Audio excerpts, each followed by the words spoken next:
శ్రీకాకుళం జిల్లాలోని పెద్దపాడు దగ్గర చెన్నై కలకత్తాకు కలిపే జాతీయ రహదారి కల్వర్టు నిర్మాణానికి కేంద్ర మంత్రి రామ్మోహన్ నాయుడు శంకుస్థాపన చేశారు. ఈ కార్యక్రమంలో ఎమ్మెల్యే గొండు శంకర్ పలువురు నేతలు పాల్గొన్నారు. సుమారు 4,64,00,000 నిధులతో ఏర్పాటు చేస్తున్న ఈ కల్వర్టును 2 నెలల్లోగా పూర్తి చేయాలని జాతీయ రహదారుల సంస్థ అధికారులను కేంద్ర మంత్రి ఆదేశించారు. ఈ కల్వర్టు నిర్మాణం లేక స్థానికులకు వివిధ సంస్థల యాజమాన్యాలకు వర్షాకాలంలో తీవ్ర ఇబ్బందులు ఎదుర్కొంటున్నారని అన్నారు.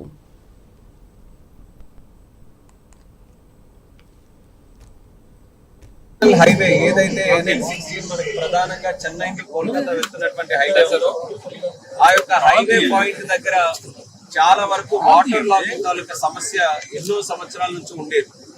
అటువంటి వాటర్ లాగింగ్ తాలూకా సమస్య వల్ల రాకపోకలు చేస్తున్నటువంటి ట్రాఫిక్ కి, స్థానిక ప్రజలకి, ముఖ్యంగా హైవే సమీపంలో ఉన్నటువంటి పంట పొలాలకి, ఇక్కడ ఉన్నటువంటి ఇండస్ట్రీస్ కి, కంపెనీస్ కి అందరికీ కూడా చాలా ఇబ్బంది. కేవలం వర్షాకాలంలోనే కాకుండా ఎప్పుడు చిన్న వర్షం పడినా సరే ఇక్కడ పెద్ద ఎత్తున ఈ నీటి తాలూకా సమస్య మనం చూస్తూ వస్తున్నాం. దీన్ని ఈటీవీతో సహా అన్ని కథనాల వాళ్ళు కూడా హైలైట్ చేశారు.